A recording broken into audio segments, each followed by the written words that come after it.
Buenos días, querida iglesia. Les invito a que nos pongamos de pie para realizar la lectura de la palabra de Dios. En esta ocasión, en el libro de los Hechos de los Apóstoles, vamos a leer el capítulo 1, versículos del 1 al 8, y luego el capítulo 2, versículos del 1 al 13. Hechos 1, del 1 al 8, y Hechos 2, del 1 al 13. Esta es palabra de Dios, hermanos. En el primer tratado, oh Teófilo, hablé acerca de todas las cosas que Jesús comenzó a hacer y a enseñar hasta el día en que fue recibido arriba, después de haber dado mandamientos por el Espíritu Santo a los apóstoles que había escogido, a quienes también, después de haber padecido, se presentó vivo con muchas pruebas indubitables, apareciéndoseles durante 40 días y hablándoles acerca del reino de Dios. Y estando juntos, les mandó que no se fueran de Jerusalén, sino que esperasen la promesa del Padre, la cual, les dijo, oísteis de mí. Porque Juan ciertamente bautizó con agua, mas vosotros seréis bautizados con el Espíritu Santo dentro de no muchos días. Entonces, los que se habían reunido le preguntaron, diciendo, Señor, ¿restaurarás el reino de Israel en este tiempo? Y les dijo, no os toca a vosotros saber los tiempos o las sazones que el Padre puso en su sola potestad, pero recibiréis poder cuando haya venido sobre vosotros el Espíritu Santo, y me seréis testigos en Jerusalén, en toda Judea, en Samaria y hasta lo último de la tierra. Pasamos ahora al capítulo 2, versículos 1 al 13. Cuando llegó el día de Pentecostés, estaban todos unánimes juntos, y de repente vino del cielo un estruendo como de un viento recio que soplaba, el cual llenó toda la casa donde estaban sentados. Y se les aparecieron lenguas repartidas como de fuego, asentándose sobre cada uno de ellos.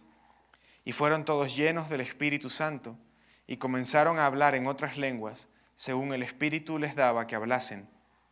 Moraban entonces en Jerusalén judíos, varones piadosos, de todas las naciones bajo el cielo.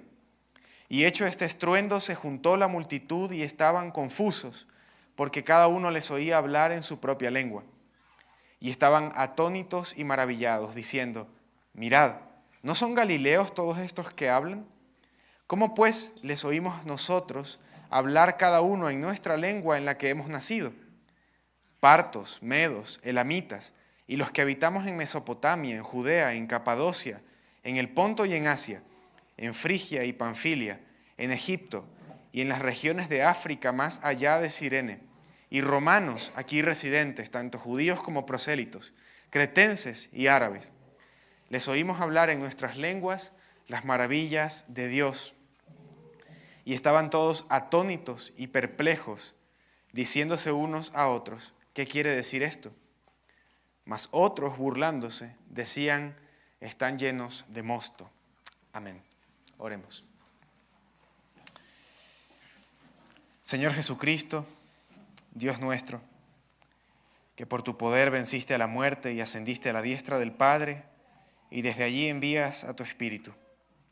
Concédenos esta mañana ser llenos de Él por medio de tu palabra expuesta.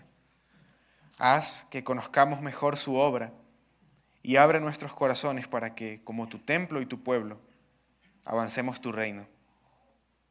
Te pedimos esto para que tú seas glorificado en la iglesia. Amén. Podemos tomar asiento, amada iglesia.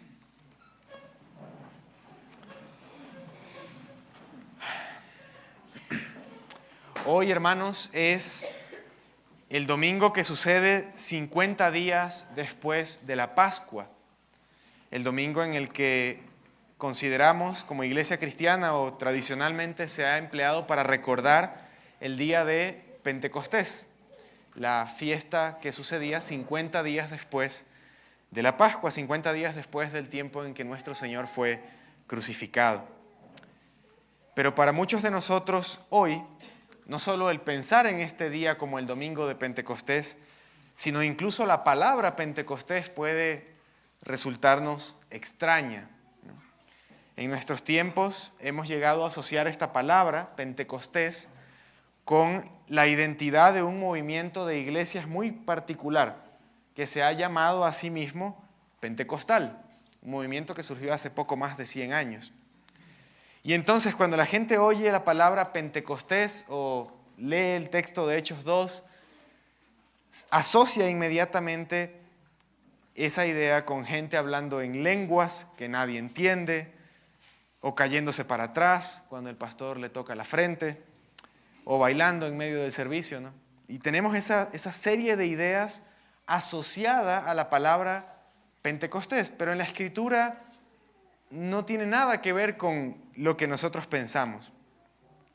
Quizás muchos de nosotros hemos visitado ese tipo de iglesias, quizás algunos de nosotros hemos estado por un buen tiempo en esas iglesias, quizás algunos de nosotros hemos salido de ahí antes de venir acá, por ejemplo. Y usualmente cuando eso pasa no queremos tener nada que ver con eso que hemos identificado como excesos del movimiento pentecostal. Pero hay un problema o un error que podemos cometer si no somos cuidadosos. Y es el error que coloquialmente se dice botar el niño con el agua sucia. Cuando usted lava a un bebé, baña a un bebé, no bota la bañera con todo y bebé. Bota lo que está sucio, bota el agua, no al niño. Y podemos cometer ese mismo error cuando se trata de Pentecostés. Podemos pensar en todos los errores y desórdenes que hay en el movimiento pentecostal moderno, desechar eso y al mismo tiempo desechar también al Pentecostés de la Biblia, al hecho de que en la palabra de Dios está escrito que esto sucedió y algo significa para nosotros. Podemos cometer el error de rechazar las falsas manifestaciones que supuestamente vienen del Espíritu, pero al rechazar eso, irnos al otro extremo y menospreciar también al mismo Espíritu Santo y a su obra. Y ese es un error que la Iglesia Reformada nunca ha cometido y no debe empezar a cometer ahora. Para evitar ese peligro, entonces, tenemos que entender qué es lo que realmente pasó en Pentecostés. ¿Qué pasó en este evento tan extraño que acabamos de leer, en el que un grupo de personas estaba orando y luego hubo viento y lenguas de fuego y gente hablando en otro idioma? ¿Qué significa eso para ellos y para nosotros?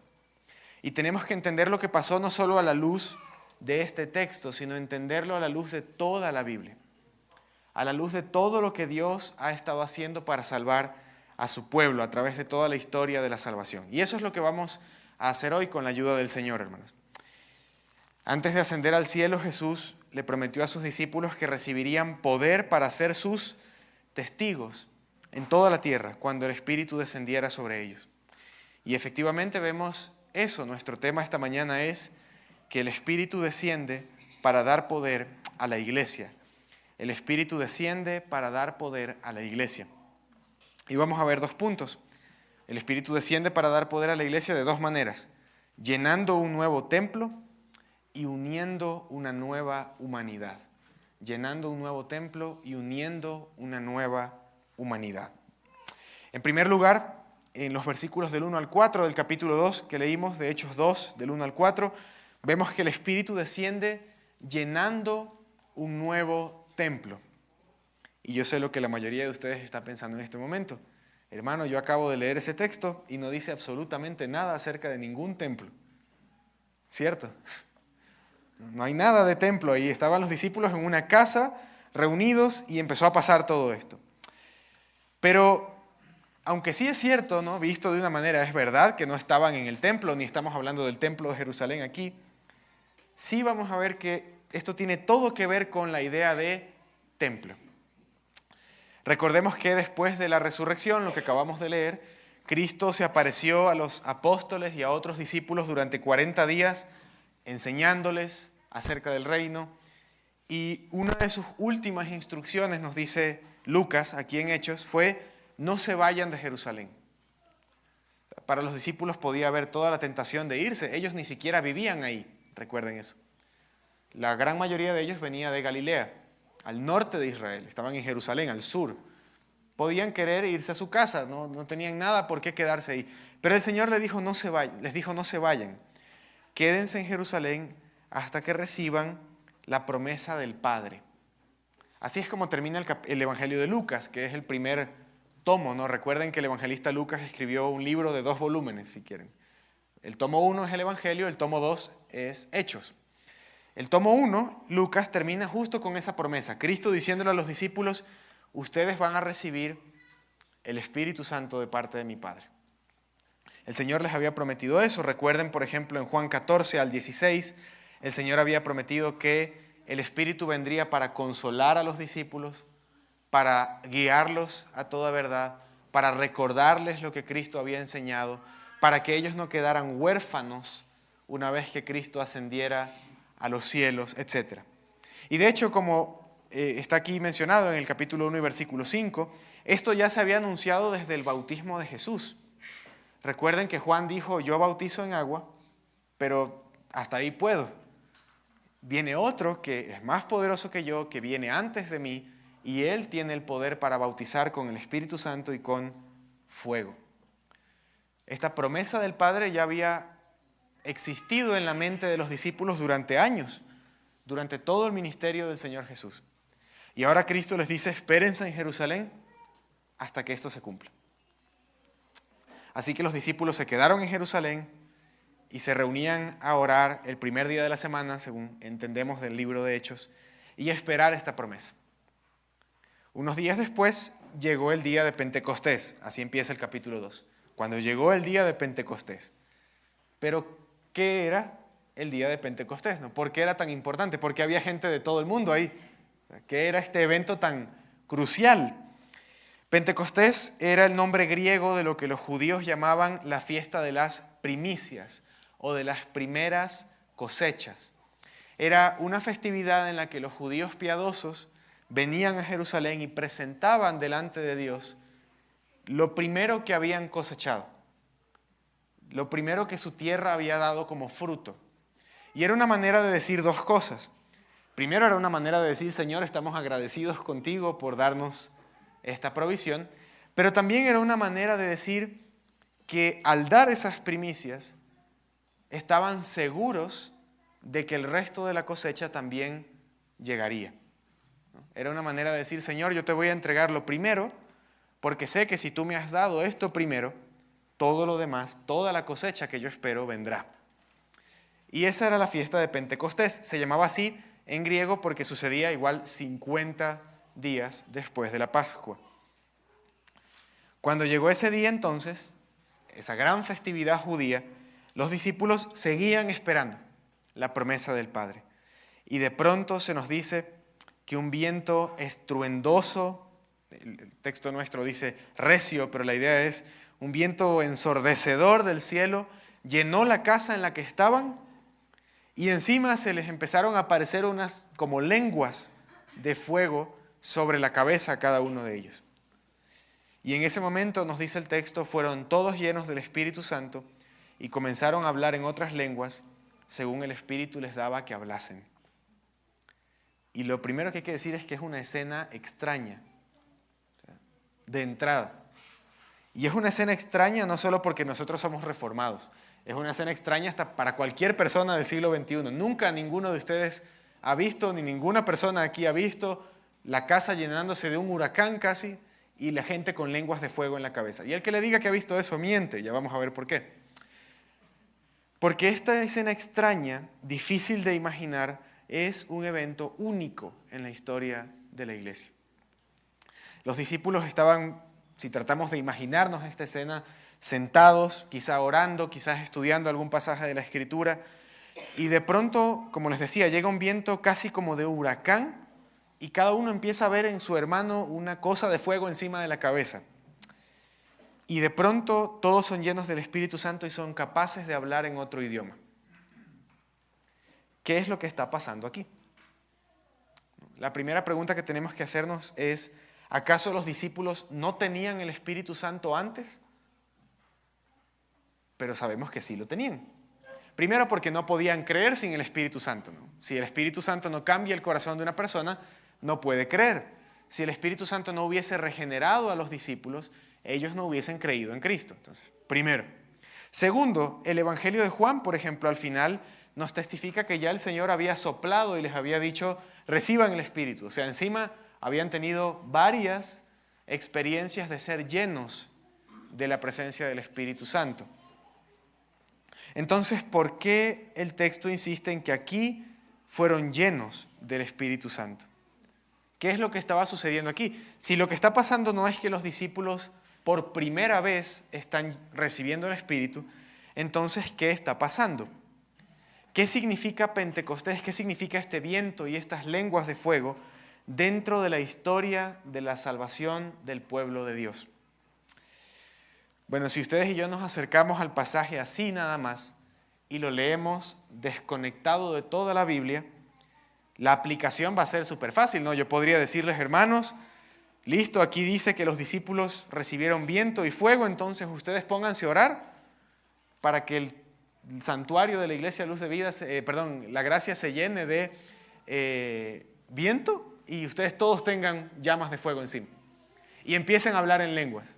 Y esa es la aplicación que un montón de iglesias hacen hoy en día. O sea, hermano, ore bastante para que empiece a hablar en lenguas. Ore bastante para que llegue un viento recio e inunde esta sala, ¿no? Y hay hasta canciones de la iglesia carismática que hablan del viento recio y todo lo demás. Pero nosotros no podemos leer la Escritura separándola de todo lo demás. Hechos es un pedacito de una gran historia que empieza en el Jardín del Edén y termina en Apocalipsis, de cómo Dios está salvando a su pueblo.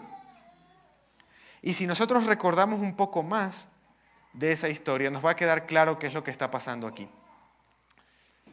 Si ustedes recuerdan su Antiguo Testamento, les va a quedar clarísimo qué significa esto de que haya viento y fuego.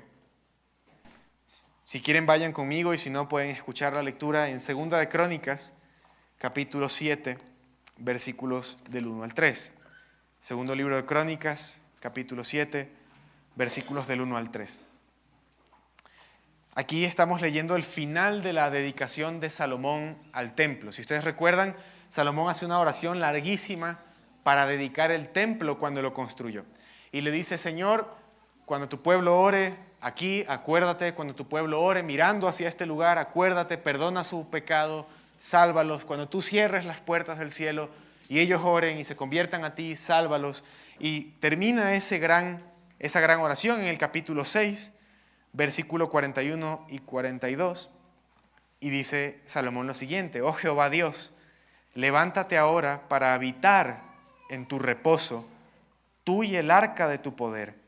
Oh Jehová Dios, sean vestidos de salvación tus sacerdotes, y tus santos se regocijen en tu bondad. Jehová Dios, no rechaces a tu ungido. Acuérdate de las misericordias, de tus misericordias, para con David tu siervo. Salomón termina su oración diciendo, Señor, acuérdate del pacto que hiciste con David. Acuérdate de tu ungido, que significa, si ustedes se acuerdan, ungido es la traducción española de la palabra hebrea Mesías, de la palabra griega Cristo. Acuérdate de tu Mesías, de tu ungido. No rechaces el pacto con David y ven a habitar en este lugar que yo he construido para que tú reposes en él. Capítulo 7, cuando Salomón acabó de orar, descendió fuego de los cielos y consumió el holocausto y las víctimas, y la gloria de Jehová llenó la casa.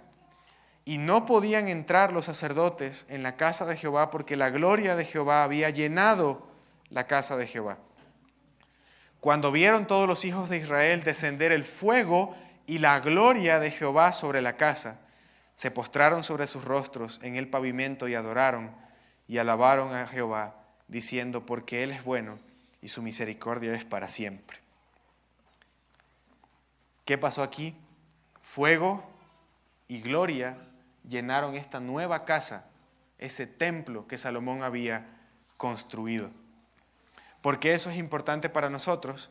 Porque esa expresión de la gloria de Jehová, cuando se hablaba en relación con el tabernáculo, también se expresaba como cuando Israel salió de Egipto, como una columna de viento o nube y una de fuego. Cuando el Señor quiso darle a conocer a Israel este es el lugar que yo santifico para vivir en él, 2 veces hizo exactamente lo mismo. Viento y fuego. Gloria tan visible, tan espantosa en cierto modo para los hebreos, que no podían ni entrar, y fuego. Y cuando llegamos entonces a Pentecostés, sucede exactamente lo mismo. Viento y fuego. El templo, hermanos, no era simplemente un edificio en el antiguo pacto. El templo era el lugar en el que Dios había decidido habitar en medio de su pueblo. Y ustedes estarán pensando, los que estaban desde la escuela dominical, ¿cómo es que Dios iba a habitar ahí si Dios no puede ser contenido en ningún lugar y es omnipresente? Y es una muy buena pregunta, de hecho. Pero en la Escritura se distinguen 2 tipos de presencia, si ustedes quieren, de Dios. Hay un sentido en el que Dios está presente en todas partes, porque Él no puede ser contenido por nada, porque su ser es inmenso, infinito. Por tanto, Dios está tan presente en este exacto momento aquí como lo está en juicio en el infierno, juzgando. No hay lugar del universo creado en el que Dios no esté presente. Y en el cielo, y en la montaña de allá, y en absolutamente todas partes. Pero hay un sentido en el que la Biblia habla de la presencia de Dios, que no se refiere a esa presencia general, si ustedes quieren, ¿no? Esa presencia por la cual Dios está en todas partes, sino una presencia de comunión, una presencia de relación con su pueblo, una presencia de intimidad cercana con aquellos a los que Él ha salvado. En ese sentido, Dios había dicho, yo voy a habitar en este templo. No porque el templo lo fuese a encerrar, sino porque Él había decidido que ese sería el lugar en el que Él se encontraría en comunión con un pueblo que no merecía encontrarse con Él. Y por eso el templo tenía tanto derramamiento de sangre y todo lo demás. Entonces, cuando uno piensa así, el templo era una cosa maravillosa. O sea, el templo era un recordatorio para los israelitas que Dios quería estar en comunión con ellos. Que a pesar de su pecado y de su maldad, Dios había habilitado una manera en la que Él tendría comunión con ellos. Y esa manera era el templo. Pero ¿qué pasó con el templo? Si ustedes han leído su Antiguo Testamento, lo saben. Israel no hizo el uso que debía hacer del templo. Lo primero que hizo fue ya no confiar en el Dios del templo, sino en el templo de Dios. Israel dejó de confiar en Dios y empezó a confiar en las cosas que pasaban en el templo. Y empezó a tratar a los sacrificios como una especie de pagarle el impuesto a Dios. Bueno, hay que ir, hay que matar un animal, ya cumplí, me voy a la casa. Listo. Luego, no contento con eso, Israel se corrompió tanto que el lugar que Dios había santificado para vivir en él, lo convirtió en un santuario de ídolos. Al final del tiempo de Israel, antes del cautiverio, Dios le muestra una visión a Ezequiel, al profeta Ezequiel, y le dice, yo te voy a mostrar algo, ven acá, ven para que veas lo que están haciendo en mi templo. Y lo lleva el Señor al templo, y Ezequiel es capaz de ver a través de las paredes del templo, en cierto modo. Y el Señor le dice, mira lo que hacen mis sacerdotes. Y dentro del recinto del templo, los sacerdotes tenían culto a los ídolos, sacrificio a dioses paganos, actividades inmorales, y pare usted de contar. El templo fue corrompido y por eso Dios le dice a Ezequiel, sigue mirando lo que va a pasar ahora. Y Ezequiel tiene una visión en la que la gloria de Dios abandona el templo. Y si usted hubiese sido un israelita, eso era la peor noticia que usted podía recibir. Porque si la gloria de Dios ya no estaba en el templo, eso era un cascarón vacío, un edificio que no servía para nada. La gloria de Dios abandonó el templo. Dios le dijo a su pueblo, yo no voy a tener comunión con ustedes mientras ustedes sigan así. Después ese templo fue destruido, después fue reedificado otra vez, aunque nunca fue igual de glorioso. Y Dios mismo vino a visitar ese templo en la persona de Cristo. Y cuando entró ahí, lo rechazaron, lo encontró convertido en una cueva de ladrones y lo acusaron de enseñar falsedades y lo crucificaron. Y ahora ese Dios que visitó el templo y que fue rechazado, ha sido resucitado, elevado a la diestra del Padre y está enviando a su Espíritu porque ya no va a habitar en el templo de Jerusalén, pero no se va a quedar sin templo tampoco.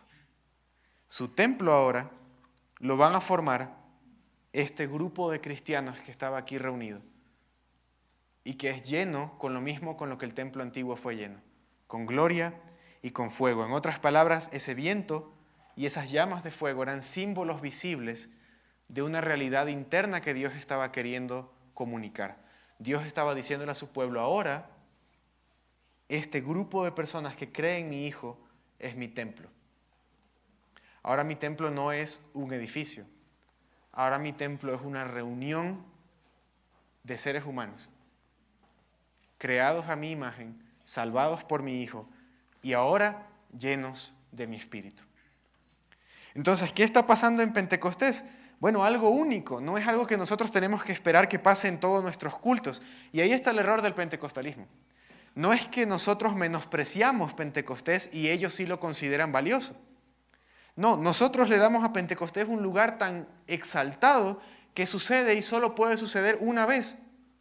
Es el momento en la historia de la redención en el que Dios dice, este es mi nuevo pueblo, de toda tribu, lengua y nación, como veremos ahora. Y ese pueblo va a ser mi templo. Y aunque ustedes hoy no vean viento llenando esta casa, ni lenguas de fuego en el señor o la señora que está sentado al lado de usted, la presencia del Dios Santo santifica esta reunión de tal manera que ustedes y yo somos su templo. Dios ha decidido habitar en usted. Dios ha decidido santificarlo y cuando usted vuelva hoy a su casa después de este servicio, lea la oración que Salomón hace en Primera Crónicas en el capítulo 6, antes de lo que leímos hoy. Todo lo que Salomón le pidió y todo lo que Dios prometió que haría respecto a ese pueblo, a ese templo, es cierto respecto a nosotros. Es cierto que cuando nos reunimos, Él escucha. Es cierto que Él, como le dijo a Salomón, nunca apartará su mirada de ese templo. Dios nunca apartará su cuidado y su mirada de este nuevo templo que es la iglesia. Y cuando hablo de la iglesia no hablo del edificio en el que nos reunimos. El edificio en el que nos reunimos se llama iglesia porque nosotros estamos aquí, no al revés. El templo del Señor es cada uno de aquellos que han sido unidos a Cristo por medio de la fe. Desde el más chiquito entre nosotros hasta el más grande. Esa llenura del Espíritu que vino sobre la iglesia, aunque fue un evento único, tiene una importancia y un efecto que continúa hasta nosotros. Porque nos recuerda que el poder del Espíritu Santo nos ha convertido a nosotros en moradas santas para un Dios santo. Así como Israel quebrantó el pacto y pecó cuando convirtió el templo en un lugar de adoración a ídolos, así lo hacemos nosotros cuando permitimos que algo compita con nuestra lealtad a Dios. Por eso Pablo es tan enfático luego y le dice a la gente, ustedes no pueden, a los cristianos de Corinto, ustedes no pueden tener comunión con Cristo y con Belial. Ustedes no pueden ser el templo de Dios y el templo de los ídolos. No pueden vivir una vida en la cual adoran a Dios y adoran a un montón de otras cosas también. Porque son el templo del Señor. Cada vez que nosotros permitimos la presencia de ídolos en nuestro corazón, cada vez que nosotros taponeamos nuestro pecado para barrerlo debajo de la alfombra y que no sea visible, cada vez que nosotros ignoramos la realidad de que Dios mora en nosotros, lo que estamos diciendo es, Señor, voy a hacer exactamente lo mismo que Israel hizo con tu templo.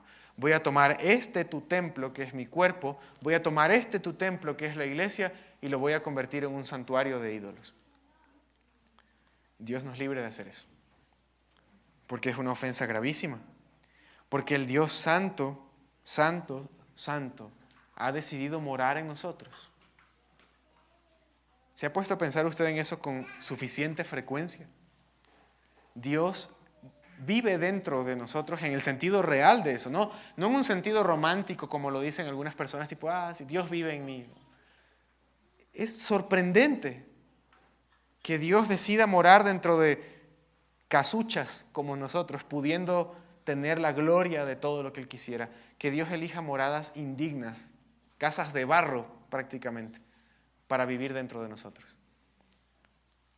Si usted y yo pensáramos más frecuentemente en que Dios mora en nosotros, entenderíamos qué significa ser santos, apartados, separados para un uso distinto. Si usted y yo pensáramos más frecuentemente en que Dios mora en nosotros, pensaríamos en eso en los momentos de tentación. Combatiríamos la tentación pensando no solo esto no se hace porque el pastor se va a dar cuenta, esto no se hace porque los ancianos se van a dar cuenta, esto no se hace porque mi papá se va a dar cuenta. No, pensaríamos también esto no se hace porque yo soy el templo del Señor.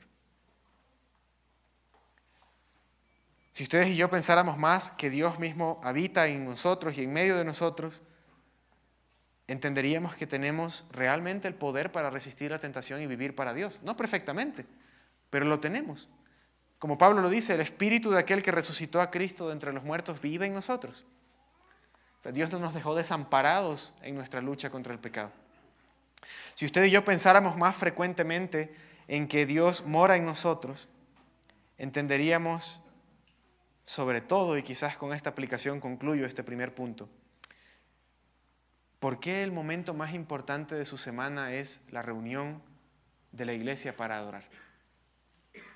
Cuando ustedes y yo leemos Primera de Reyes, Segundo de Crónicas, hay un montón de capítulos que hablan acerca del mobiliario del templo.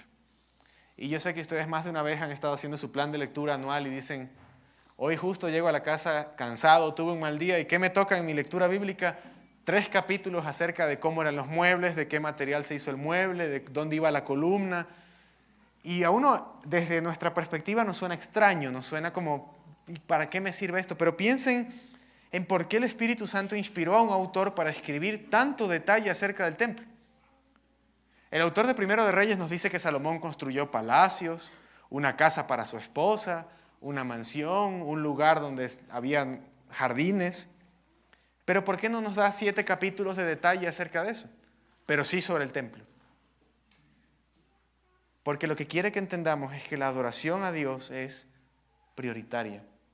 Y el hecho de que nosotros seamos el templo del Espíritu, y Pentecostés nos recuerda eso, significa que la adoración a Dios es prioridad. El servicio de la tarde, por ejemplo, hermanos, yo no les puedo dar un versículo que diga, vendrás a la iglesia a las 9:30 de la mañana y a las 5 de la tarde. No tengo ese texto y no se los puedo decir. Pero más bien les hago otra pregunta. Si mi iglesia me ofrece la posibilidad de adorar en la mañana y en la tarde, ¿qué tengo que hacer mejor que adorar en la tarde? ¿Qué es mejor? ¿Qué es más importante? No es tanto una cuestión de mandato, de orden, de ley. Es una cuestión de si mi corazón está en el lugar correcto, yo soy el templo del Espíritu y esta reunión es la reunión del templo del Espíritu. ¿Qué hay en el único día que el Señor me pide enteramente dedicado a la adoración? ¿Qué hay que sea más importante, más valioso, más edificante para mí que adorar? Si hay algo, deberíamos prestar un poco de tiempo a examinar dónde está nuestro corazón. Y hay casos donde no se puede, hay casos donde es imposible, yo lo entiendo, no estoy hablando de esos casos. Estoy hablando de los casos donde podemos, pero simplemente decidimos que reunirnos como templo del Espíritu, como lugar de adoración al Señor, no es tan importante. Para los primeros discípulos fue muy importante. Para nosotros también debería serlo. Toda la semana deberíamos pasarla esperando que ya llegue este momento en el que nos reunimos para vivir en la práctica lo que ya somos, porque Dios dice que lo somos, su templo. Lo primero que Pentecostés significa entonces no es señales extrañas, ni éxtasis, ni nada distinto. Lo primero que Pentecostés significa es que usted y yo, creyentes, somos el templo de Dios. En segundo lugar, vemos que el Espíritu viene para dar poder a la iglesia uniendo una nueva humanidad, versículos del 5 al 13. ¿Por qué decimos que une una nueva humanidad? Bueno, porque resulta que lo que tiene que ver acá en los versículos del 5 al 13 nos habla de las famosas lenguas. Nos dice el texto que había venido a Jerusalén un grupo de gente de varias partes a adorar a Dios por esta fiesta. Lucas menciona distintos países de donde venían estas personas. Y Lucas los agrupa no por geografía, sino por idiomas. Y eso es bastante importante. Primero nos dice que había gente de Partia, Media y Elam, que básicamente es lo que hoy en día sería Irán. Era la región de Persia y hablaban persa o farsi. La gente de Mesopotamia también menciona Lucas. Es el actual Irak, era donde estaba en esa época Babilonia, aunque Babilonia ya era una ciudad muy pequeña y poco importante para la época. Había gente de Capadocia, Ponto y Asia, que son regiones dentro de las provincias romanas de Frigia y Panfilia. Eso es lo que hoy en día es Turquía, Georgia, parte de Macedonia, es toda esa región de allí. Y había gente de Egipto, había gente de más allá de Cirene, que es lo que hoy en día sería Libia, o sea, de África, mucho más allá de Libia. Había romanos, había gente de la isla de Creta, que era una isla griega en el centro, en el Mediterráneo, y había árabes. Lucas quiere resumir todo esto y entonces nos dice que había gente, en el versículo 5, de todas las naciones bajo el cielo. Obviamente eso no incluía a Ecuador, ¿no? Pero es evidente que Lucas está escribiendo de su perspectiva. Para él, el mundo conocido estaba ahí. Todas las naciones que se conocían para él estaban ahí representadas. ¿Y qué pasó con estas personas? Estas personas se quedan atónitas porque escuchan a un grupo de galileos, la región probablemente más pobre y menos culta de Israel, hablando, versículo 11, las maravillas de Dios. O si lo traducimos más literalmente, hablando acerca de las obras maravillosas de Dios en su propia lengua. Otra vez, si agarramos este texto y lo sacamos de toda la Biblia, ¿qué conclusiones vamos a sacar? Bueno, deberíamos estar esperando que aquí ustedes empiecen a hablar en ruso, en árabe, y bueno, sería genial que aprendan, pero no es lo que deberíamos esperar de este texto. Porque este texto también se sitúa dentro de toda la narrativa de la Biblia. Y nos está hablando no de balbuceos raros, sino de idiomas. Idiomas que esta gente pudo entender. Y recuerden, sobre todo niños, ¿se acuerdan de dónde vienen los idiomas? ¿Dios creó los idiomas al principio? No, ¿verdad? Al principio toda la humanidad hablaba una sola lengua. ¿Cuándo surgieron los idiomas? En la Torre de Babel, exactamente. ¿Qué pasó en Babel? En Babel, un grupo de personas, de hecho la gran mayoría de la humanidad, por lo que entendemos, empiezan a seguir a un hombre y deciden que quieren ellos labrarse un nombre. Y dicen, vamos a hacernos una torre que llegue hasta el cielo y así nos construiremos un nombre para nosotros mismos. O sea, que los idiomas surgieron y la dificultad para comunicarnos que enfrentamos hoy en día surgió por el orgullo del hombre. Porque el hombre quiso ser como Dios, Dios le dijo, te voy a quitar tu capacidad incluso de comunicarte con tus semejantes. Y voy a hacer que sea más difícil esto. Y las divisiones nacionales y lingüísticas que vemos hoy en día surgen de eso. Surgen de que Dios decidió que nunca el hombre tendría la potestad de construirse un solo imperio que lo convirtiera en el Dios de la tierra. Ahora iba a estar dividido. Ahora iba a ser difícil comunicarse. Cuando recordamos eso, hermanos, entonces entendemos mucho más claro lo que está pasando en Pentecostés. Unos días antes, en el capítulo 1, versículo 8, leímos cuál fue la razón por la cual Cristo dijo que enviaría el Espíritu. ¿Y cuál fue? Para que recibieran poder para ser testigos de Cristo. No solo en Jerusalén, sino también en Judea, en Samaria y hasta lo último de la tierra. O sea, Cristo quería que el Evangelio se esparza a todo el mundo. El problema era que no todo el mundo hablaba el mismo idioma. Y ahora el Espíritu le estaba dando a los primeros discípulos el don milagroso de hablar los idiomas de todas las naciones bajo el cielo. ¿Para qué? ¿Para sentirse súper espirituales? No. Versículo 11. Para hablar en la lengua propia de cada una de estas personas las maravillas de Dios. Para anunciar las obras maravillosas que Dios había hecho en Cristo. La última vez que la humanidad trató de unirse con un solo idioma fue para rebelarse contra Dios. Y Dios juzgó eso. En Cristo entonces Dios, ¿qué está haciendo aquí? está uniendo una nueva humanidad. En Cristo, el segundo Adán, Dios está uniendo una nueva humanidad. Y esta vez no para que se jacten en rebelión y construyan una torre que llegue hasta el cielo. No, Él bajó del cielo a la tierra. Él se acercó a nosotros, no para hacerse un nombre, sino para ser siervo, para salvarnos. Y ahora, en unión con Él, quiere que seamos testigos de su Hijo. Y esta nueva humanidad ahora también tiene un idioma en común, y eso es lo que nos termina mostrando este texto aquí al final. No importa si hablaban en persa, en latín, en griego, en hebreo, lo importante era que tenían un idioma, un mensaje en común: las obras maravillosas de Dios, las cosas maravillosas que Dios había hecho, el Evangelio. El idioma de la iglesia, de esta nueva humanidad, es el Evangelio. Y en Pentecostés Dios está revirtiendo lo que pasó en Babel. En Babel Él dispersó a la humanidad para que no se una en rebelión con Él. En Pentecostés Dios está uniendo a la humanidad para que se una en un nuevo pueblo que le adora y es testigo de su Hijo.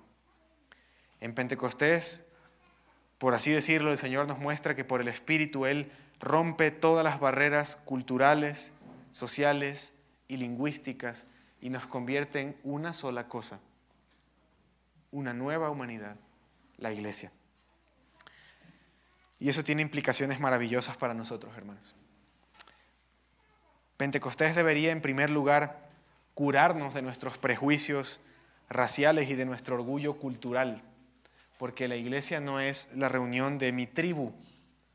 La iglesia es la nueva humanidad de toda tribu, lengua y nación.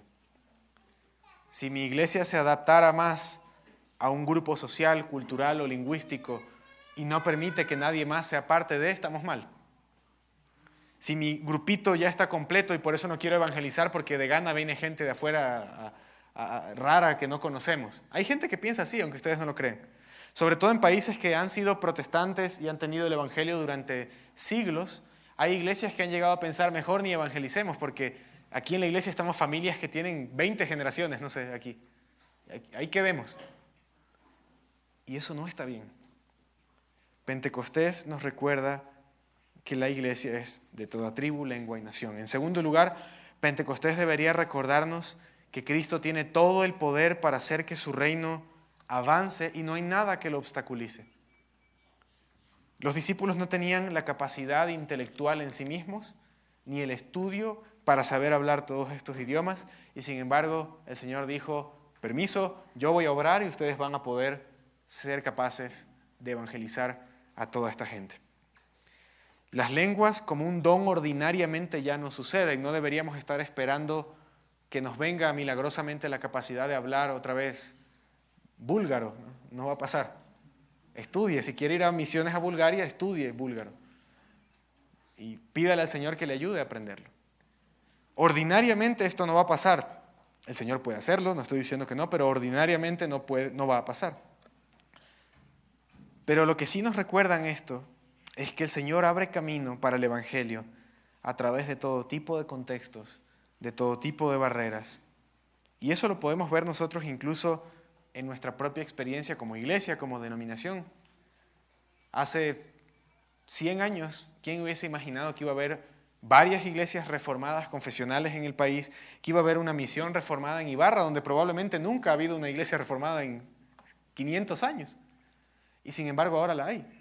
Que iba a haber una misión reformada en Cuenca, probablemente una de las ciudades más católico-romanas y radicales en eso de todo el país. Que iba a haber varias en Quito, que iba a haber puntos de predicación, que iba a haber oportunidades de testificar el Evangelio en esta nación. Y sin embargo el Señor ha roto esas barreras. Hace 600 años, que no es tanto tiempo comparándolo con toda la historia, ni siquiera se había oído nombrar el nombre de Cristo en el lugar en el que ustedes y yo estamos parados en este exacto momento. Y sin embargo el Señor ha obrado y ha roto todas las barreras para que el Evangelio se esparza. Eso debería darnos un consuelo tremendo, porque no es nuestra obra, es suya. Y eso nos lleva precisamente al tercer lugar. Pentecostés, hermanos, y con esa aplicación creo que deberíamos quedarnos entendiendo correctamente el Pentecostés, debe sacudirnos de nuestra comodidad. Debe alertarnos acerca de la realidad de que si el Espíritu nos llena, es precisamente para que seamos testigos de Cristo. Hay una distinción ahí que hay que hacer. Yo sé que capaz muchos de ustedes me van a decir, hermano, yo sé que yo no estoy llamado a ser predicador. Y es cierto, no todos van a ser predicadores, no todos van a ser pastores, no todos van a plantar una iglesia. Y está bien porque el Señor nos ha dado una larga serie de distintos llamados a cada uno de nosotros. Pero no hay cristiano que tenga la excusa de decir, es que yo no estoy tan llamado a ser un testigo de Cristo. No. Yo no sé lo que usted siente, yo no sé lo que usted soñó, yo no sé lo que usted pensó, pero usted y yo somos llamados, porque la palabra lo dice, a ser testigos de Cristo, a hablar de las maravillas que Dios ha hecho en Cristo, para que más personas vengan a la fe y se unan a esta nueva humanidad, a este nuevo templo que es la iglesia. Y eso no implica simplemente esperar que la gente visite la iglesia. Si ustedes leen la historia de la iglesia, en los primeros siglos, el servicio no era muy evangelístico, que digamos. O sea, el sermón asumía que la gente que estaba ahí era cristiana, la liturgia no se explicaba mucho, y uno diría, ¿por qué no? Hay que traer a la gente va a ser evangelizada aquí, y eso está bien. Pero los primeros cristianos no entendían el servicio del domingo como el principal momento en el que evangelizaban. Ellos se pasaban evangelizando 6 días a la semana, y el séptimo era el día, o el primero en este caso, era el día en el que la gente que ya había sido evangelizada venía a la iglesia. No podemos simplemente sentarnos a esperar que la gente asome cuando quiera. Algún día asomarán. Y capaz sí, y hay un montón de gente que capaz sí asoma, providencialmente. Pero eso no nos quita la obligación de ser testigos de Cristo. Y no solo en lo último de la tierra, sino aquí. No solo era viable para los apóstoles querer ir a España, como Pablo quiso ir, o querer ir a Grecia, a Macedonia. También tenían que testificar en Jerusalén. Y hay veces que muchos de nosotros, y sobre todo jóvenes, me han dicho eso un montón de veces, quieren ser misioneros en Guinea Ecuatorial, ¿no? Una cosa así, ¿no? Wow, está bien, si usted le llama al Señor a eso, gloria a Dios. No estoy diciendo que no. Pero el parque de enfrente a su casa también necesita el Evangelio. Y no hay que mover tanto como para ir a Guinea Ecuatorial. A veces queremos plantar iglesias en Loja, ¿no? Pero la gente de alrededor de nosotros también necesita venir a esta iglesia, conocer al Señor. Entonces, Pentecostés debería recordarnos precisamente eso. Si ustedes y yo hemos escuchado las maravillas de Dios y hemos sido salvados por esa obra de Cristo y hemos sido llenados del Espíritu, no es para que nos guardemos las mejores noticias que hemos recibido en el mundo. Es para que las esparzamos por donde quiera que lleguemos. En conclusión, amada iglesia, al meditar hoy, al celebrar el glorioso derramamiento del Espíritu, no lo veamos como letras sobre un papel. El domingo de Pentecostés no es simplemente el día de acordarnos de algo bonito que pasó. Si usted es un creyente, el Espíritu Santo habita en usted, le llama a seguir siendo más lleno del Espíritu, como Pablo lo insiste en Efesios 5. Y al final, cuando vivamos como templos santos del Señor, cuando hablemos las maravillas del Señor, la gente se va a burlar como se burlaron de los primeros discípulos. Aquí al final la mayoría estaban pensando que los discípulos estaban borrachos. Y es probable que la gente se burle de nosotros también. Pero en medio de una multitud que se burlaba, en el día de Pentecostés, Dios, a través de un sermón que Pedro predicó, y es lo que continúa en el versículo 2, llamó y convirtió en un solo día a 3,000 personas. ¿Quiere el Señor entonces convertirnos en una iglesia que ora, anhelando que el Espíritu bendiga nuestra obra? Una iglesia que vive día a día sabiendo que Dios habita en ella como templo. Una iglesia que con alegría proclama las maravillas de Dios a gente de toda tribu, lengua y nación, contexto familiar, trasfondo económico, laboral, etc. Quiera Dios finalmente convertirnos en una iglesia que realmente vive en el poder de Pentecostés.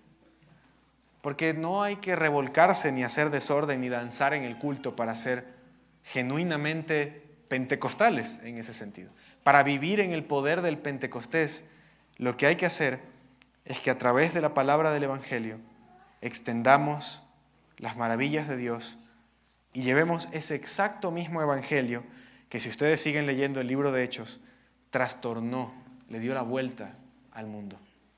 Ese Evangelio les ha sido confiado a ustedes hoy y el poder del Espíritu para proclamarlo es suyo hoy por medio de la fe. Vivan en eso y que el Señor quiera glorificarse en lo que hagamos como iglesia. Amén. Dios Todopoderoso y Señor nuestro, gracias por tu palabra y gracias por tu Espíritu. Gracias por convertirnos en tu nuevo templo, tu habitación, tu morada. Y gracias por convertirnos también en una nueva humanidad que reúne a gente de todo tipo de trasfondos distintos en un solo cuerpo, en la asamblea, la iglesia de los llamados a anunciar las virtudes de aquel que nos llamó de las tinieblas a la luz. Concede, Señor, que todas las naciones bajo el cielo sean llenas del conocimiento de tu gloria, como las aguas cubren la mar. En el nombre de tu amado Hijo Jesucristo, quien contigo, Padre, en la unidad del Espíritu, un solo Dios, vive y reina por siempre. Amén. Amada Iglesia, pongámonos de pie para responder a la palabra de Dios cantando el Santo, Santo, Santo.